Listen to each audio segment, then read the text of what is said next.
I'm a mother of three.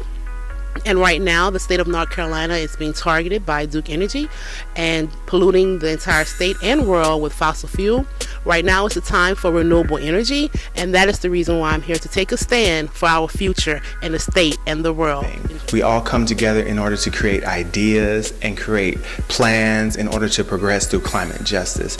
I'm here to learn. I'm here to commune with people that are suffering from the impacts of climate change and from the pollution from the fossil fuel industry. I'm also here to learn. I'm here to learn about how I can be the best person that I can be, and how I can take the fight to the streets and to the legislature and to my family and to my friends.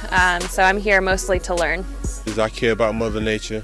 So I care about as Mother Nature as God. So I just want to be a part of the movement of rehealing her and rehealing ourselves. Well, I'm also so excited. You should know you are ground zero for the climate movement. You are ground zero. And this is the part where we get kind of like deep into it, because Duke Energy is the biggest utility company in this country. Who does not want to transition from fossil fuels to clean energy?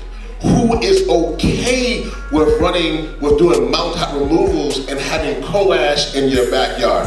Who's okay with polluting your children? They have asthma and cancer and bronchitis. So when you got folks in Charlotte around the corner from the stadium who are okay with getting your children sick, you got a problem, particularly when they are the biggest utility company in the country.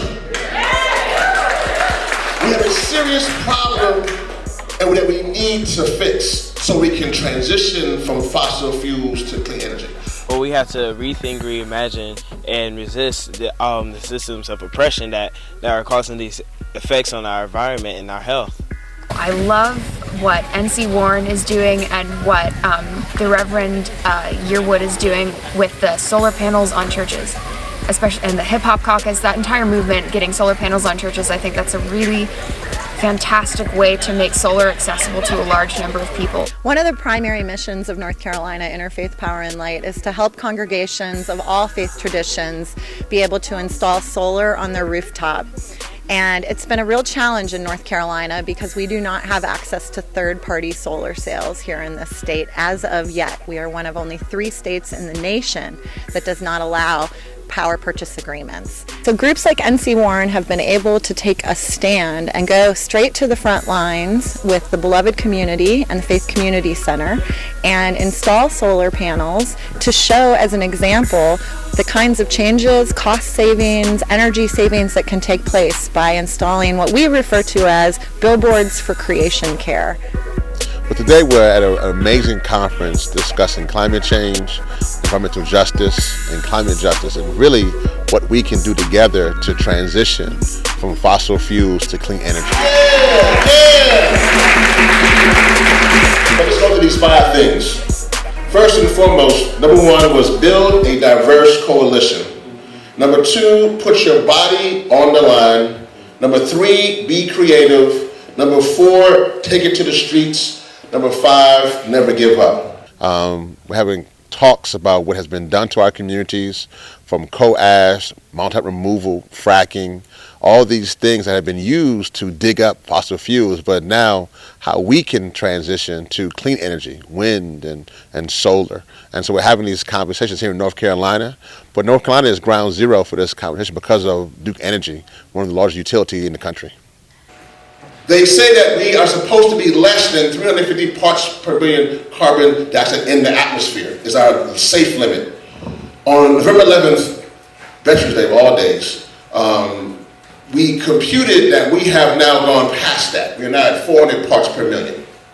To never get below that again. So now we're now in the danger zone. We are now running a 100-degree fever all the time. So let's let that sink in. We are always hot now. And so we are now speeding toward catastrophe. Clearly, I'm from Louisiana, so I've seen the effects from Hurricane Katrina, but I've also seen the effects from living in Louisiana, which they call Cancer Alley. When people of color look like me think that asthma and cancer is just genetics, when it's not. It's actually direct from corporations for spewing pollution. And so, I'm spawned because I've unfortunately to bury children who die from asthma attacks and bury parents who die from cancer. And when you've done that knowingly and you know that they should be alive, it motivates you.